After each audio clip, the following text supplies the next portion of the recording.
How long gone? A beautiful Sunday. He is risen. Them jeans is up. He's packing. He's moving around. I've already hit the gym. The weather's looking good.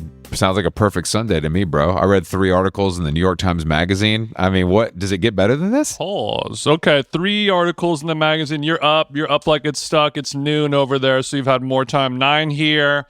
Just dropped Bean off at the dog sitters, and we're gonna go up to Sea Ranch for a relaxing weekend, or I guess a relaxing Monday. Well, it counts. Whatever. 3 days. 3 days can be a weekend, no matter where you shove it. In the week. As a content creator, there are no weekdays. There are no weekends. Every day is Christmas, and no day is anything. I've been seeing some stuff lately talking about how Sea Ranch is trending. Who is it? Is it AI related? I can't hear about AI anymore, so I don't know. That's I try. I'm think I'm at a point. Sorry. Is it Chinese people related? That I don't know. I would never say something like that. But I've been able to scan past the word AI and not compute it as much as possible when using my eyeballs to ingest information. I'm trying to, So whatever the opposite of diligent is, that's what you're being in terms of seeing AI out in the wild. So of the 3 articles you read in the New York Times Magazine, any of them stand out? Is there a winner? Well, there was a great story about Shania Twain. From Lizzie who did Meet Me in the Bathroom, wrote it, and it was I just forget how this happens sometimes, where like a 60-year-old artist who is really, really huge. She's the best-selling female solo artist of all time. What? She has an album. Isn't that crazy? I never knew that. More than Whitney and Mariah and all that? Okay. Yes. Well, I mean, I guess, her catalog does run deep. She has songs that get played amongst every type of person. And, the country folks, the regular folks, they're all rocking with it. Not all the country folks are bumping that Whitney and some early Mariah. So is the article... It's just sort of like about how she's had this resurgence in opening the Harry Styles shows in London, and how she's like been really embraced by, whatever, Maggie Rogers and Harry Styles and Mumford and, all these sort of... She's been embraced by every single person except the crowd at any Harry Styles show, according to my algorithm. And I'm Twain gang, to be clear. That's the opposite of what the story... I mean, I think the story says that, like, there are several 27-year-old blue hair lesbians singing along to Shania Twain in the Harry crowd. But I'm sure the crowds can be... It is a Harry crowd. Those Harry, Harry. I want to be clear, not Hairy. Okay, well, I mean, that's how fun and interesting the algorithm is, where you're reading a newspaper article and it's saying one thing, and I'm opening up my Twitter feed and it's different blue-haired people being like, who the fuck is this old ass bitch on stage? Get Harry up on here. Why is grandma up here belting it out? The sun's still out. 1,300 people in the seats so far, kind of vibe. I mean, I would rather see Shania Twain. Like I said, I am Twain gang. But I'm just thinking about it. I'm just thinking about it, though. It's like, I would much rather see somebody with actual hits open for Harry Styles than like some, what I mean? You're a straight man in his 40s. I don't know what the average age range. What's your Asian type? I bet it's for a Harry crowd. I bet it's not that young. I think Harry is diverse with his audience. I bet it's probably a lot of 28-year-olds. You know what I mean? And the ones that are cool. Well, I just think that the whole thing, we've talked about it before, the whole thing where it's like, it works either two ways. The audience has done all of their research and know every word to your songs because if Harry anointed you as his opener, then you're happy. Or it's like, who is this old bitch? I hate this. Give me Harry.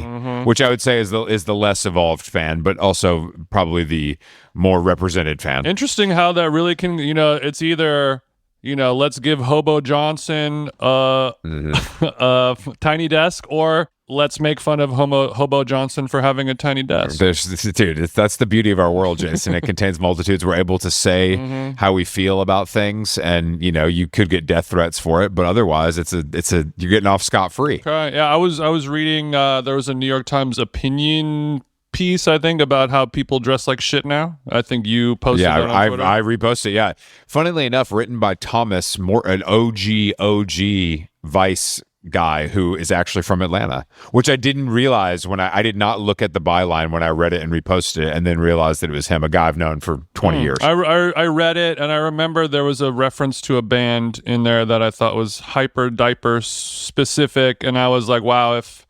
19-year-old me knew that this word would be written in the New York Times, I wouldn't have believed you. And I don't remember what it was. I don't know if it was Asuk or something along those lines, or his hero is gone or whatever. I don't know, some type of lower level niche band. It was cool to see. I got a lot of clowning for reposting that article but of all people. Trevor Skeet was making like old man vibes, but I think it's funny and true. And I also just think it's like, I don't know. It's cool that that's in the New York Times. Do you know what I mean? I know it's in the opinion section. Obviously, it's a different thing, but still, it's hilarious that is how far it's kind of interesting now, because I feel like these types of old man shouts at cloud opinion pieces have been appearing in publications and on TV shows for hundreds of years at this point.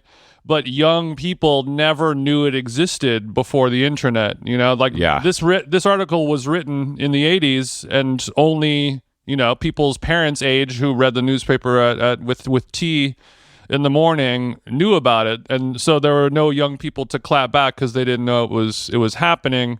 But as a young person, you're seeing all these outfits and these everything is thrown together terribly, and if you tried to make a bad outfit, you couldn't do a better job than some of these young folks. But with this type of stuff, and you hit a certain age, you, me, and Skeet are all middle-aged men. He's got a kid. He was calling me old. He was saying right. He was on the side of the young people. Well, to be fair. that's my point.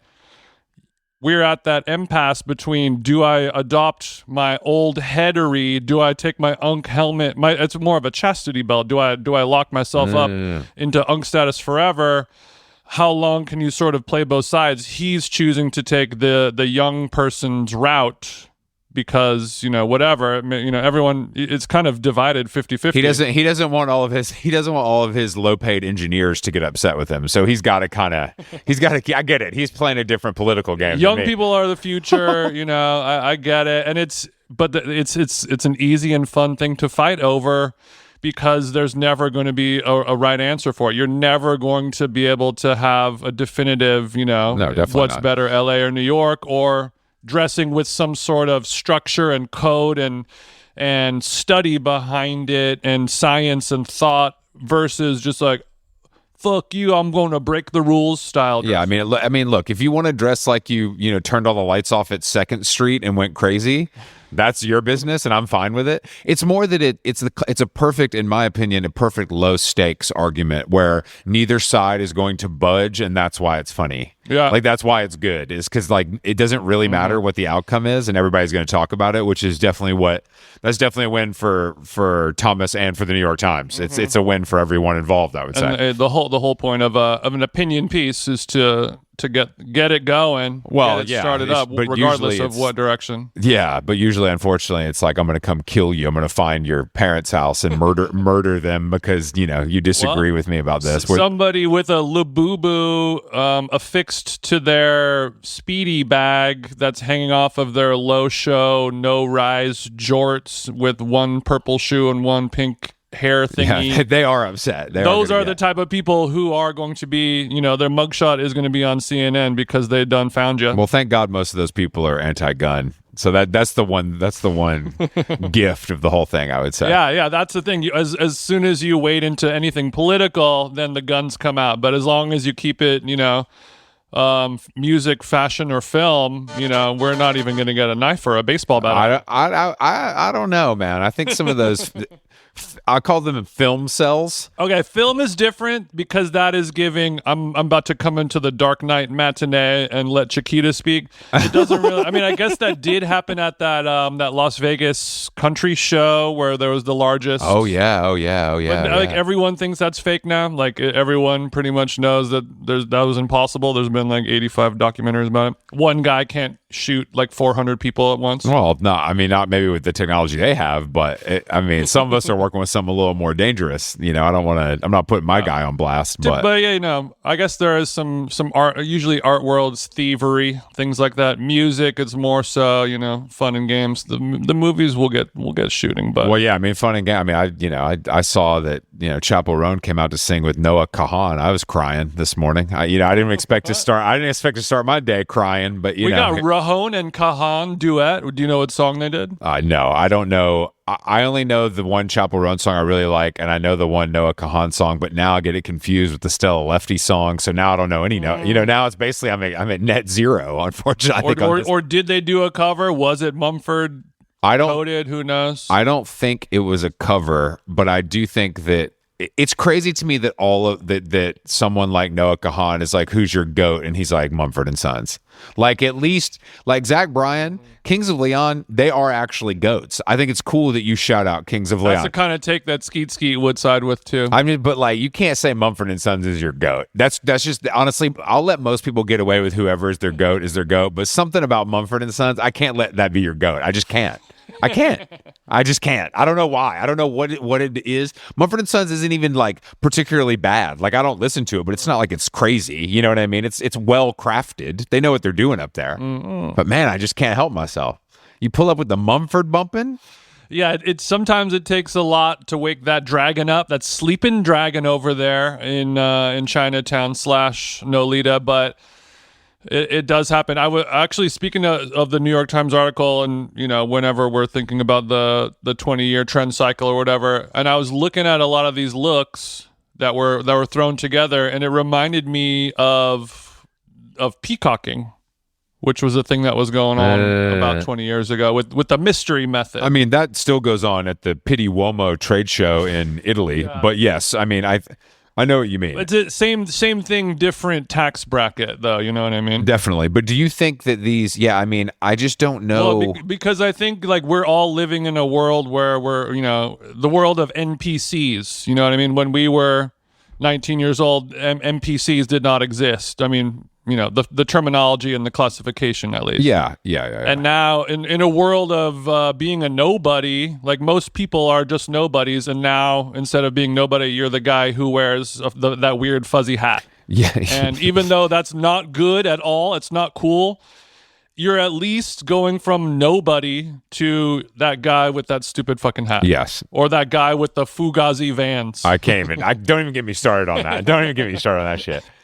It's crazy. It's crazy. But we used to peacock for pussy. No, yeah. And now we're peacocking for like a career as a third wave creator. The best part of the pictures in this story, because I'm looking at it again now, is that imagine being the New York Times photographer on assignment where you're like, all right, go find ugly ass outfits, but you can't show their faces in any of the pictures. So it's sort of, you know, it's tough. Which is very similar to when you see the local news report about like obesity rates going up, and they just go to Disneyland and just cut everyone off at the neck. They're like, where should we go? Manhattan? No. A lot of people walking around, busy, kind of well-to-doers. No, let's get all the people that flew from. Well, let's say Disney. Let's say Disney World. The kids will be fat too, so just make sure you don't show their faces, and there's going to be a lot of thin people there too, but mostly fat. Let's avoid those. Yeah, these pictures are pretty unbelievable. And we're so old now that I'm going to fire up that KTLA morning news, and they're going to talk about obesity rates going up. And but it's going to be footage from Rolling Loud, not very far. I'm like, oh, you guys at KTLA don't know about the lean belly epidemic, I guess, but we can keep it moving. I mean, I was listening to Tim Dillon this morning at Equinox, and he did a whole thing about It's a winner's thing to do right there. Like, This Is Us, or whatever that show is. The large woman from that show went on. Yes. Went on Savannah Guthrie, the murderers, like on whatever. She's the news anchor person who's but it's on Good Morning America or something. I just can't remember which one it is. Yeah, it's one of those morning shows. But Guthrie's mom has been missing for like 6 months now, and people are starting to think that it was her and her family who did it. Is that what? Yeah, there's crypto involved. I don't know what crypto the deal involved, is. And then she had Chrissy Metz on. Chrissy Metz, yeah. So Chrissy Metz is like a pretty well-respected actress, but she's a big gal, and to the point where it was like dangerous. You know what I mean? Big bitch. She also very similar age to us. She goes, and Savannah Guthrie is like, basically, people are mad that you have taken a GLP-1. And she's sort of like, and she's has to be nice about it, but it's like, bitch, I'm obese. Like, I am the actual person who should be taking this. Like, what are you talking about? Like kind of tried to confront her, and then Chrissy Metz had to just sort of like talk. Like she couldn't, because she couldn't be like, shut up, bitch, where's your dead mom? You know what I mean? So it turned into this like, it was just a very strange. Yeah, but also if you are Chrissy Metz, who has been a plus-sized role model for, but that's not her. That's not. She was anointed that by people. That's not like her choice. I know. It was not her choice, but I'm saying she's heavy as the crown that she's been wearing for at least the last 10 years as somebody. So as a human with a soul, I'm sure she's received letters and messages from thousands of people over the years. So she feels that weight. Literally, I'm sorry for all these puns, but I'm not trying to make any of them. But she feels the weight of all these people who are looking to her as a role model. I don't think that's. I sure. It's a sourdough roll. But, I understand all that stuff. So she feels a little bit of responsibility to it. So I'm saying the only reason why she said any comment at all versus like, what the fuck are you talking about, was because of all of those people that she really does feel, the emotional weight from. I think it's because she's on TV is why she didn't say what she wanted to say. But I think. But also Guthrie, everyone wants. It's a hard question to ask. Like, what is your plan for us in terms of your weight loss? It's crazy. It's so irresponsible. I don't know. It just feels insane to me to do that to someone. But that's who's where like, we are in 2026. Clearly dangerously obese, though. You know what I mean? It's not like she wanted to lose 10 for a premiere. It's like it's like, actually, this could put years on her life for her and her family, and you're like confronting her about it because some people in the Midwest are writing in. It just doesn't make it. It's not. That's crazy to police someone like that. But Jason, we don't police women's bodies, and I would expect Savannah Guthrie to do the same. That's all. I mean, I'm on Chrissy's side, just like you. Don't worry. I'm Team Metz. No S. No, it's a Z only. Yeah, your Team Mets there. You have the New York Mets logo hat, and you had somebody in Brooklyn embroider it to say. Come on, you already know. You already know I got it custom. You already know I got it custom. Also, Chrissy Metz, she was in Hunting Wives. Remember? Yeah, of course. No. Chrissy Metz is a very successul working actress. Mm-hmm. She's hunting for the plate. She was. Now she's hunting for a smaller plate. But I think that I saw you hunting for a plate. Okay, so I pulled up the IG. I hate to be. I know where you're going. I hate to be that girl, but she is still looking large. But I'm saying, Jason. But that's what I'm saying. I think that's my whole point. I think it's that drop that point severe that she could have lost 20 pounds or 30 pounds and you couldn't even notice. And that means that she needs to get healthy, and she's doing the best she can to get healthy. And we've got a skinny bitch on TV confronting her about losing. It's just crazy to me. I don't know. It just feels really irresponsible. It is absolutely irresponsible and shame on Guthrie. I mean, look, I'm sure that her bosses, her producers have the gun to her head. Metz is coming on. Let's ask the hard questions. We can't get Charlie Rose out of retirement, so Guthrie, it's your job. Yeah. Anyway, Metz, come on the pod. I was looking. I guess speaking of actors, I saw a tweet. Nicole Kidman tells British Vogue about her origins of her love of fashion, makeup, and hair. Yeah. You see this? Yeah. Basically, she said that she learned how to do hair and makeup by going to trans clubs as a kid, I guess. I don't know. Whatever age you learned how to do your hair and makeup in. I'm assuming she's a teenager, a freckle-faced redhead girl that they would make me beautiful, and nobody believes this, right? Does anybody believe that at the age of whatever she decides to say? Also, she's Australian. I mean, I think learn is obviously. I think she's saying. I was probably 18, 19, meaning I learned how to do it right, not bad. You know what I mean? I think we're being, but I don't know. I don't not believe it.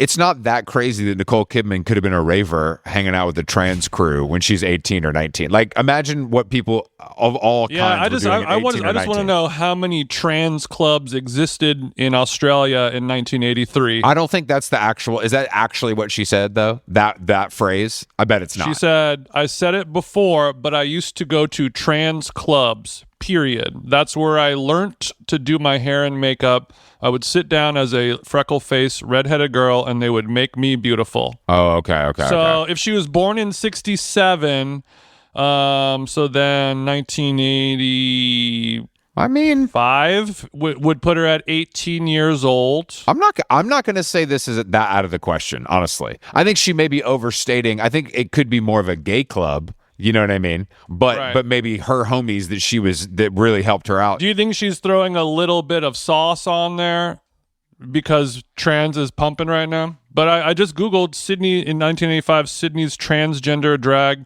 and queer scene centered heavily around the iconic venues, the Taxi Club on Flinders Street in Darlinghurst and the Exchange Hotel on Oxford Street. Well, yeah, I mean, maybe she's not I bullshitting. don't think it's that I mean, I think it's like hard for us to imagine because Nicole Kidman has sort of been famous her whole life, you know, and it's tough to imagine her doing anything that wasn't like with 3 bodyguards. But I believe it from her. Okay. I think that's the thing. We had to do the work. We had to step up and do the work, and we said, okay. I think that's why people like Nicole Kidman so much is because deep down she's actually cool, and that shines through sometimes, even after years of fame and being married to Tom Cruise and the whole thing. I think that's like a big part of it. I think that's a big part of it is that like deep down you just know that she was actually cool, and if that peaks out, it's just reassuring. Deep down, you know she was that diva, but then it makes you wonder how, you know, dating Tom Cruise for that long will affect her diva score greatly. That's a big chunk. Well, because that I would say raises a lot of cues. I'm actually going to go opposite of you. I think her getting out of it brings the score back up and even pushes it further. Because I think at a certain point, you probably, if you're her, you think it's dangerous to get out of that because you got the Scientologists coming after you. So the Keith Urban thing is more concerning to me, but that's neither here nor there. Oh, yeah. You know, that's neither here nor there. I think that's more the Tom Cruise thing. He was the most famous actor in the world, and you were probably pretty romanced by that, and then you were, you know, brainwashed and threatened. I think she just straight up has a type because I'm looking at like the way Keith Urban looks and dresses and has his hair in 2026 is how Tom Cruise looked in 2003. He had like maybe some highlights, maybe a center part, you know, maybe a little. No, you're not wrong. They did have similar hair. And as an Australian bird, she does have a type, which is I like metrosexual men. I don't know what her dating history is outside of those two, but they're probably. But those are 2 anchors on her roster that are psychotic, which I guess makes her even more of a div. Yeah. Is she more transhuman than human? Well, now she's dating like a private equity guy. Really? Yeah. Yeah. That's the whole thing. Like her and Olivia Rodrigo are dating private equity guys. Okay, I looked up this. Okay, Simon Baker. I mean, you know what he looks like. He just looks like one of those. You know, he looks like all those private equity guys. Like he looks pretty good. He looks like a pretty good looking guy. Yeah, he's been rich for 30 years. He kind of knows what's up. You know, he knows that. You know, he's got a personal shopper at Prada. He gets a face. You know, he's a little more evolved because of his bank account. He's one of those guys that can actually pull off a chore coat. You psycho. Are you fucking crazy? Yeah, I don't know why is Nicole in the news right now? Is she promoting something? Because I did see this. I'm sure she's promoting something, yeah. Whatever it is. It's probably dumb and small though. Oh, she's in the Troye Sivan music video. That's why this is. She's in a no. She's in a Amazon Prime original film called Scarpetta. But she's based on the best. But she's also in the video that came out like 3 days ago. Oh, also Practical Magic 2. I think the reason why she's doing the Troy is because Practical Magic 2. The timing, yeah, that makes sense. But also Scarpetta. Scarpetta, famously a nice Italian restaurant, like a Vegas style Italian restaurant. Scarpetta is an eight-part crime thriller, and Nicole plays Kay Scarpetta, a forensic pathologist drawn hunt for a serial killer. You know, Jamie Lee Curtis and Bobby Carnival. I'm watching this on the plane like a motherfucker in 1.5 years. Dude, it's really crazy how long it's been since I've watched something on the entertainment system of a plane. I was thinking about this yesterday because I haven't You're a been. raw dogger. I'm not even raw dog. I'm using my computer. Or I'm reading or whatever. I'm not staring. But I'm just like I don't even think to turn it on anymore. The only time I turn it on, infotainment. the only time I turn it on is to see. I turn the screen on to see how much time is left in the flight, and then turn the screen off again 3 or 4 times depending on the length of the flight.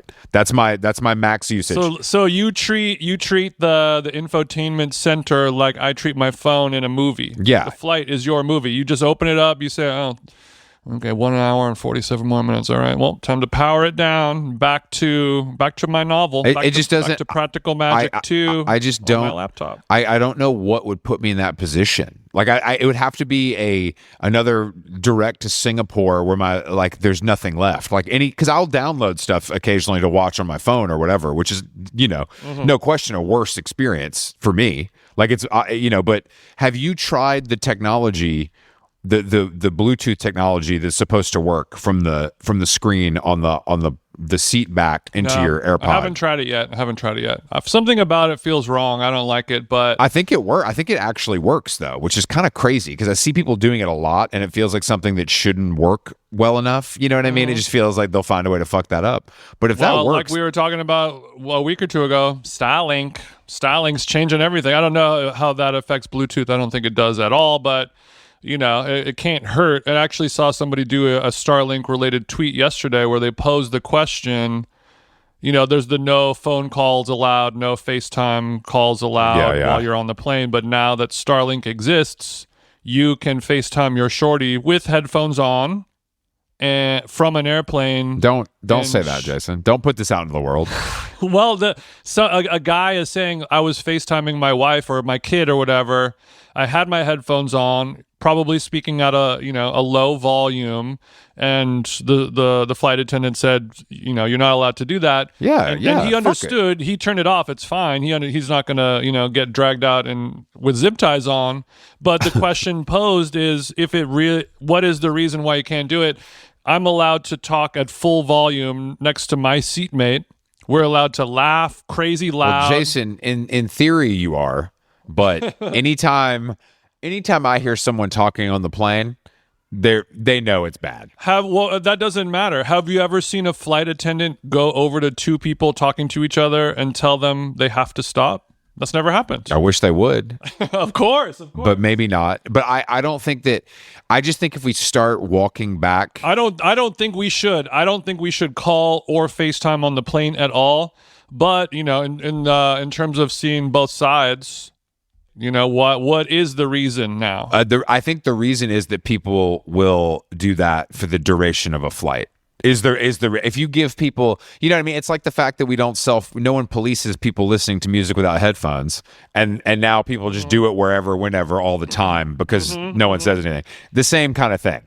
Like I think of if you allow people to FaceTime on a plane, there will be people that will FaceTime for every second of a flight from New York to Los Angeles and make everyone want to kill them. That's the issue. Maybe that's why you like flying so much, because it's the most public space that still has rules set up. It does have societal based rules. It's I would say mostly self-police because flight attendants are afraid of getting beat up by someone if they tell them to turn their phone off. But I do think that. But I'm saying if you're at a restaurant and you're reclining your seat in your chair, and you can't be arrested for not putting the chair back up or whatever it is, you know what I mean? Yeah. But I just think that this is also, how much is the little Starlink? How much is the personal Starlink? Like, how much can I cop for? I think we when we were talking about it, it's like a couple $100 for the hardware and then $55 a month. And I can just bring it with me wherever.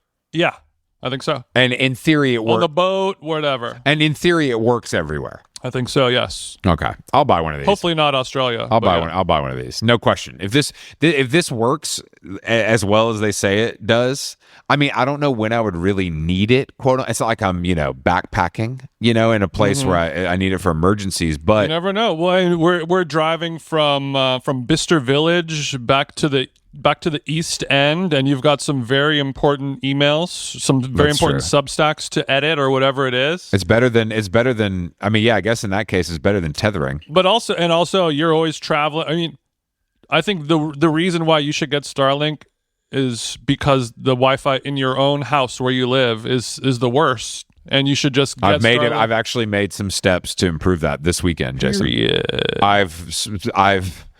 We've spoken to Verizon, and they are aware of the problem.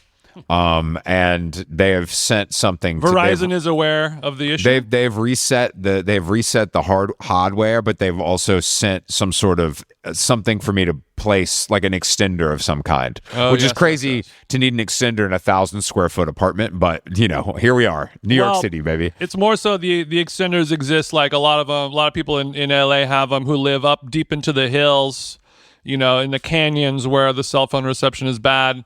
You're in the center of Manhattan. Dead zones can happen anywhere. I would honestly, like, when people live in places like that in LA where like nothing works, that would stop me from buying or renting a home. Like I would literally be like, I can't. How do you, like, that's annoying every single day of your life unless you're retired or so rich that no one can contact you. Yeah. Like there's no way that makes sense. It blows my mind. Or you're so rich that whatever the issue is, you can pay somebody to, like for example, if you're a lot of times you're driving around these houses and you see these great homes and they're on these cliffs and it's architectural wonder. But I'm looking at how am I going to get the trash cans up and down this thing every Tuesday? That's important. Like friend of the show Lauren Sherman, her and Dan's house in Eagle Rock that they used to live in. It looks like a very difficult task getting those cans up and down. I would say, and I don't want to speak out of turn, I would say you might have to put them in a car, which is. You have to rent a U-Haul once a week? No, I just mean, unless you have a truck, you don't want to put a couple of stinky cans in the back of the XC90. Of course. I mean, that's, no one wants to do that. But I remember growing up, people had driveways that long where that was it. Like every week, you gotta bring the truck down, put the trash cans in the back, and drive them back because it's a mile long or whatever.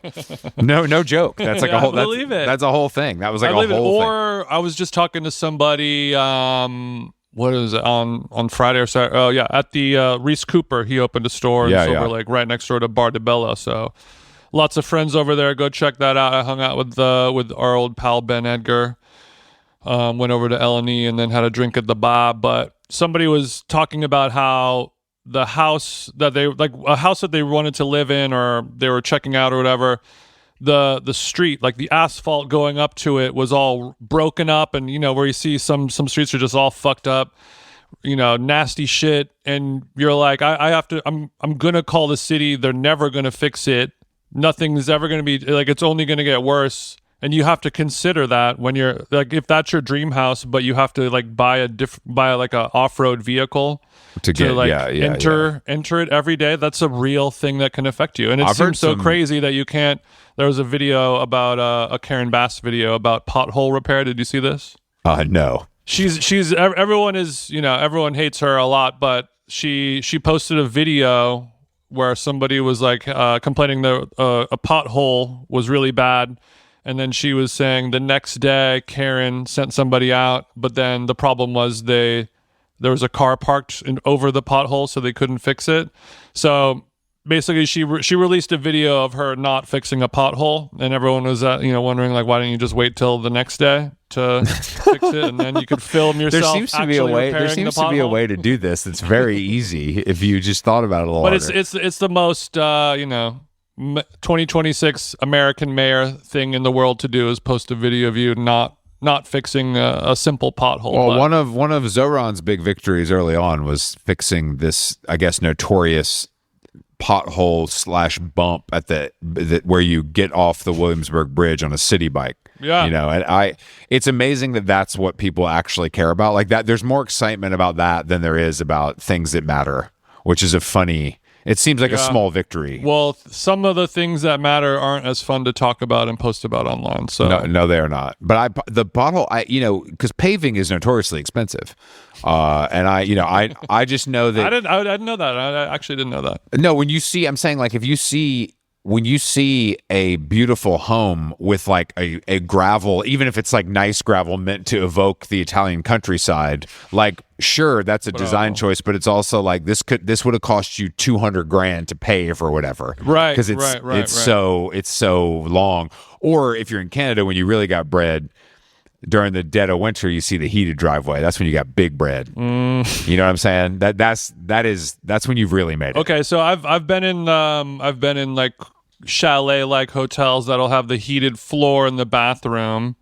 How far do Canadians go with floor heating? Oh, I think you'll do the whole house. Whole crib heated? I think the whole crib heated. I mean, I think that the heated floor in the bathroom is silly to me. Like, I'm not standing on that floor enough that I need for it to be heated. Much like the towel rack that heats. Like if I lived in Sterling Point, let's say. Well, what isn't heated? Well, Muskoka's more of a summer place, though. You know what I mean? So you don't really, you know, it's not really. I mean, as you see in the show, they're winterizing the house, which obviously some of the major ones are. But I would say a heated. What does that mean? They're winterizing the house. I think it just means that you sort of like to get ready for winter, like to you like prepare, seal like from a practical way. Yeah, I think you seal everything up and sort of. Okay. Yeah, I believe. I've never to batten down the hatches to get ready for the winter. You're not. I wasn't, because when Carolyn winterizes the home, we're getting the pine swag hanging from the thingies, and No, I don't mean. The pillow color is changed and things like that. No. We're talking something more practical. Yeah, this is more. This is real. This is not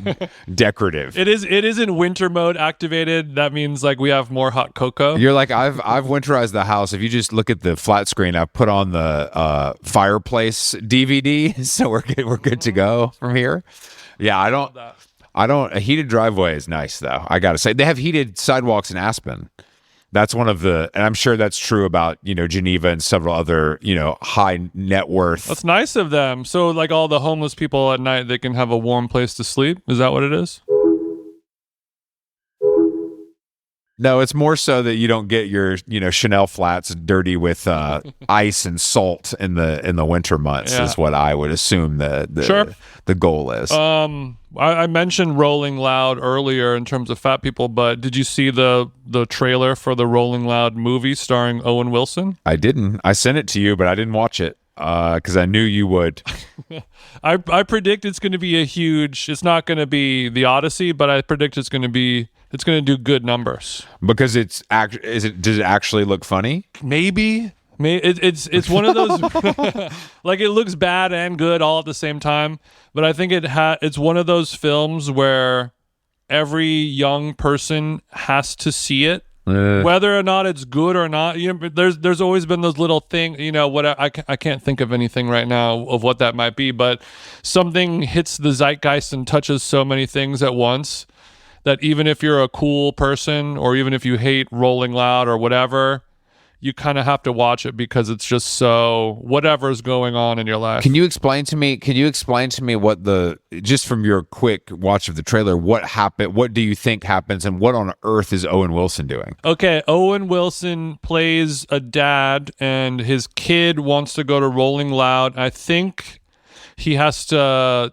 lie to his wife and say that they're going on like a camping trip or something, but he actually takes his kid to Rolling Loud because he wants to be the cool dad or something, and then he loses his kid, and then the adventure is that he gets help from all the rappers and Okay, hold on. This sounds Galaxy Gas users to help him find his kid. This sounds pretty good. This sounds pretty good. But like all the people that we know, like all the 50-year-old guys who have kids who are 13, it just hits the coastal elite suburban family kind of thing. Who plays the kid? Who plays his son? And I think like Travis Scott is like a producer and he co-stars in it. So like just that alone. His name is Christian Convery. Okay, so it's just like an actual little kid. I didn't know if I didn't know, not little, obviously, but you know what I mean. He's an emerging talent. This is a real, you're right, because this is a thing that there are a lot of parents of teenagers that are dealing with that are like, especially if they know what this stuff is, they're like, bro, I can't send you to this. Like, that would be irresponsible to let you go watch Playboy Cardi. You might get trampled. But I also think that it's like a marketing kind of thing that Rolling Loud is making this to sort of, yeah, it's smart as hell. because whoever like Rolling Loud has always been like a very like janky kind of energy to it, and I'm sure that it's now owned by a venture fund or crazy whatever. BlackRock owns it now, and they feel like they have to sort of whitewash and clean the image of Rolling Loud if it's going to be the biggest hip hop festival in the world. And I think that's what the whole point of this movie is. Honestly. But if it works and if it has Matt Rife in it, I mean, this is and Owen Wilson. No, this is genius. I mean, I got. Honestly, it is. It's a really good. Like that, we've gotten to the point where a music festival can make a movie with like. I mean, Owen Wilson, I think by many is considered an A-list actor. I mean, he's done it all. He's been around forever. And you get Matt Rife for the young people, and you get Travis Scott for the younger people. That's a winning combination to promote your music festival. Yeah, and there's this guy Marcus Lewis who's like a buff, like action movie stuntman kind of guy, like Black Panther and Fast and Furious kind of guy. But he plays the gnarly security guard. Like every rapper has the crazy, like wearing military, dressed like Hassan That's Piker really with the bulletproof vest on, Bro, walking around look, backstage at Rolling Loud. I love our Wall Street Journal family. Whoever put him in the fucking press bulletproof vest, he liked that too much. Like, I'm not saying it's not good for a picture. I'm just saying, he was like, yeah, that's me. I'm dangerous. I'm gonna. It could have been his idea. No, that guy doesn't have any ideas except wearing ugly clothes, looking like fucking. Talk about Second Street. He looks like fucking Essence sale. No, with Piker, the bulletproof press stays on during sex. 100%. I was like, dude, the chub he got when they're like, would you wear a bulletproof vest with a press pack? I mean, I guess if you guys really want me, yeah, of course. He was on chub. He never been more excited. Never been more excited. I saw Vogue World returns in San Francisco. 2027. I'll be boycotting it, of course. Any reason to go to San Francisco? Why not? I really do think the rehab of San Francisco as one of America's best cities is going to work. I actually think it's going to work. Okay. It's better than like Chicago. You know what I mean? Like it has more natural beauty than most places. Obviously, New York and LA are our winners. Miami is pretty gnarly, depending on what you're into. Chicago is actually quite pretty low key, but it's in the Midwest, so people are just like, I don't care about that. San Francisco, Seattle's too rainy. Nirvana's been, Kurt Cobain's been dead for a long time. So it's like, Don't get me started on Texas. No, it's true. I get it. It makes sense. I think everyone agrees, but like the amount of people who are having their cars and homes broken into has gone down a lot. Housing prices have gone crazy up, and the only people that can afford it are SpaceX IPO motherfuckers or AI people or microchip plant But see, that's just not true. That's just not true. It's like but that's like saying that about New York, and it's not true because a lot of different people live here. Do you know what I mean? That's what I'm trying to say. It's like that. Of course, that is the picture that is painted because to an extent, it's true. Well, the people that work at AI companies, their husbands and wives and children also have to live there too. I get it. I just mean that. That was a joke. Oh no, I just mean that San Francisco is I think that a comeback story of San Francisco would be good for America, and I think that's why it will happen. I agree, but at what cost? I guess the cost is a lot. I would rather go to San Francisco at this point. I would rather go to the San Francisco area than most cities in America. If it's like, Chris, where do you want to go for 2 days? With no agenda or nothing to do. Ooh, I would probably rather go there than like Dallas. You know what I mean? Like, to think about what the options are for real. You're right. And everyone is saying the food there right now is really peaking at the moment. It also has the history. It also has like actual history that it's cool. Do you know what I mean? Like, whether you care about that stuff, whether you care about the Stones and Altamont or the Grateful Dead or fucking the Beats or whatever, like, it's real. There's like actual history where if you're looking at Chicago has that too, and Miami has that too, but those just they have so much less natural beauty to me, which is a weird. No, I agree. San Francisco is an amazing, amazing city with a lot of natural beauty. I guess the thing that I take I mean, it's overall, it's a good thing that the city is repairing itself, and homelessness and drug use and crime and all that stuff is going down. But to me, I see a city where they turn it into a shithole, so then they could go, kind of gut it and turn it into a new city. But that city, it's like a Soho House. It's like Soho City to me. But who are you saying? I don't think anyone turned it into that. I think that's unfortunately how the cookie crumbled in many places during COVID and after COVID. Sure.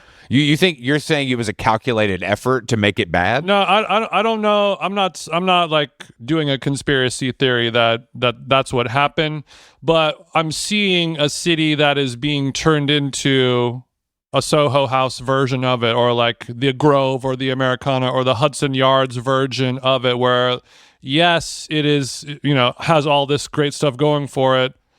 The only cost is, the soul has been removed from it. I mean, you could say that about New York and LA, though, if you really want to get down, if you want to get down to it. I mean, only because the three things you named as examples are all in New York and LA.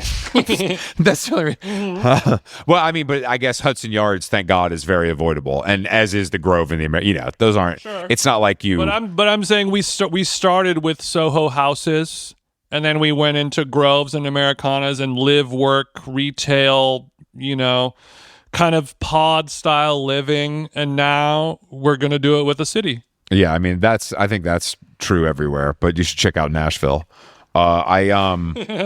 Yesterday I'd never been to Frenchette for brunch, but I went yesterday with David Cho and Ryan McGinley. It was David Cho's choice, of course, and I'm like, all I want is eggs. You know what I mean? I just want eggs and toast.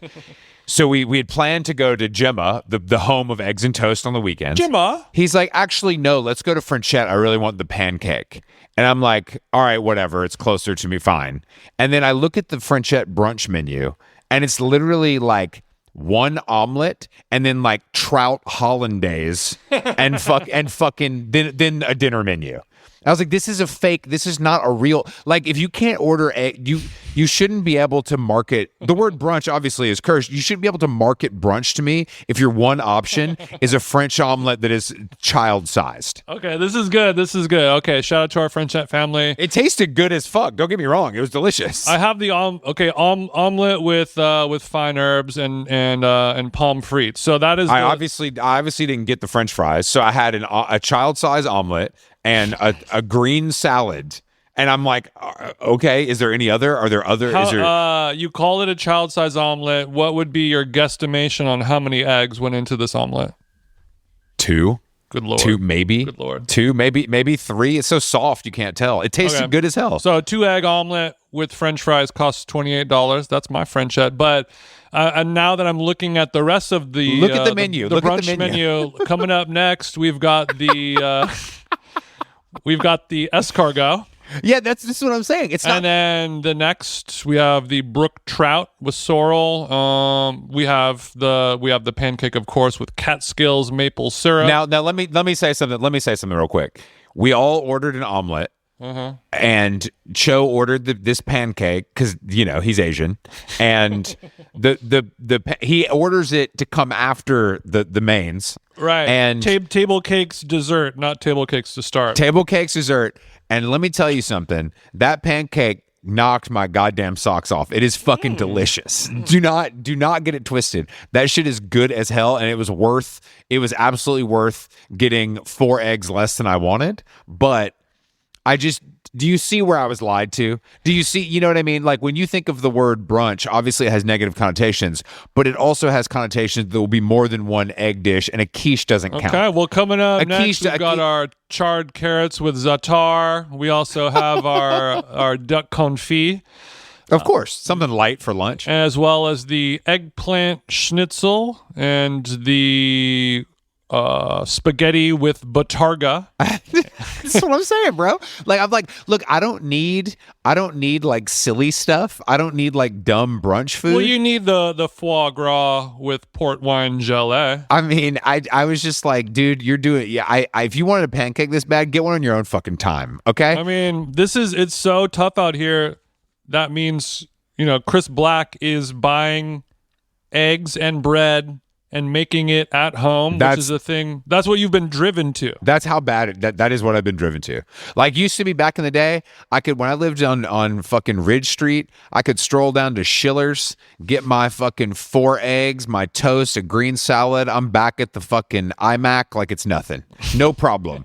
You walk through, so what? What am I gonna do? Where am I gonna go? And I'm not going to a diner because I'm not in fucking Taking Back Sunday. Like, I don't hang out at diners. I'm not a goth teenager. So where do you go on a Monday? And also, somebody like you with finer tastes, you demand food of a little bit higher quality, and when you go to one of those diners where it's exactly what you want, the bread the bread, it's shitty bread. The butter's shitty and cold. The eggs are no, it's not the good stuff. And then when you go to Frenchette, they're using really good. Bro, the food was delicious. Like, the leeks are awesome at Frenchette. The food was delicious. It was just like, this is actually, I will say the Balthazar omelet is a great option, and it's a fat boy. You know what I mean? It's taking up half the plate, but then it's a whole, then you're going to Balthazar and it's like kind of a whole thing. You know what I mean? There's no, and Schiller's, which was a Keith McNally restaurant, because it was in the Lower East Side and it was pre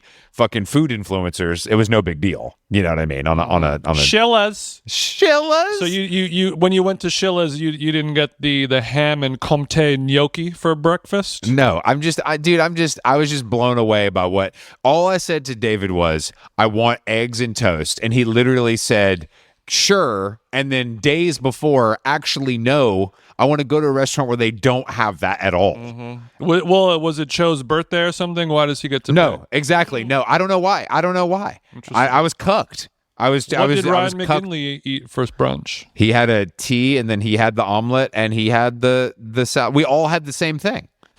All 3 of us ordered the exact same thing. You all ordered the exact same thing because that's the only thing to order. Also, quiche is not eggs. I know it technically is, but it's not egg. Quiche is a pie. If we're being, not just because of the form factor. Sure. It's just, if it's got a crust, it's a pie. I agree.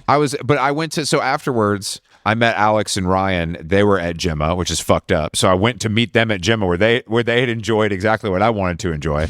And then we went to the Whitney because there's the Biennale, which is, sort of, it's a little much for me historically. But there was this Warhol family album room that was all Polaroids. And it was a mix of kind of the classic Polaroid form factor that we know, and then the one like the Big Shot style, which is a more flattering Polaroid that, like, there's a Gus Van Sant book of, you would recognize them. They're more like rectangular, the actual print. But there was like 15 pictures in a row of Diane von Furstenberg. And bro, I kind of forgot how bad she was. Oh my goodness. I was taken aback. I was in the Warhol room just looking at Diane von Furstenberg like, damn, you were married to a gay guy for your whole life. I'm in looking like that? I'm in the DVF wing on Chubb. Bro, Alex and I both, I was like, damn, I knew she was fine, but my God, Andy really painted her in a beautiful light. Also, and Alex agreed. When I pulled up a pic from Instagram at 25 wearing a cow print bodysuit, already had 2 kids. That's, dude, different time. 25 years old, 2 children, and a cute Italian dress that made history. A man's life in a woman's body. My advice to young women: be true to yourself, never lie, be kind, focus on intention, and enjoy the ride. Never lose the dialogue with yourself. Write the diary and be the woman you can be. Okay, Diane. That's good advice for us, too. I mean, I know we're not women, but that we could apply that, I think, to us as men. Okay. Diane, come on the pod. Diane, come on the pod. All right. With your fine ass. With your fine ass. How long gone? Thank you for listening. I think we're going to have a few more tickets for the Gaunies, but they sold out so far. But I think there's more. I gotta talk to the powers that be. Yeah, thank you, all you guys. Yeah, thank you guys. And we're getting it together. And then I guess we'll have more info on Toronto on the 12th soon. We're doing something in LA on the 8th. Yes. Have more info on that soon. I mean, it's unfortunately it's how long gone season as fall approaches, back to school, as they say. Yeah, my body is being prepared right now. Don't you worry. And also, when you said Biennale, that's the Italian way of saying it. Does anybody in America call it just the Biennial? No, I think if you're going, I think it's, I mean, probably. Is it like the same way as some people say pity and piti? I mean, yeah, I'm sure. And now I'm realizing what's even more fucked up. Both of the restaurant at the Whitney, Frenchette. So I had a coffee at Frenchette later. Basically all my meals yesterday. God damn it.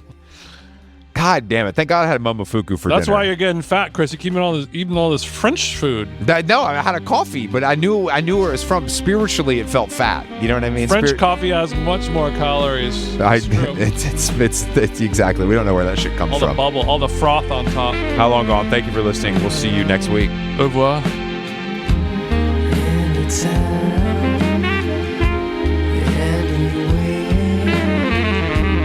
You're my playground.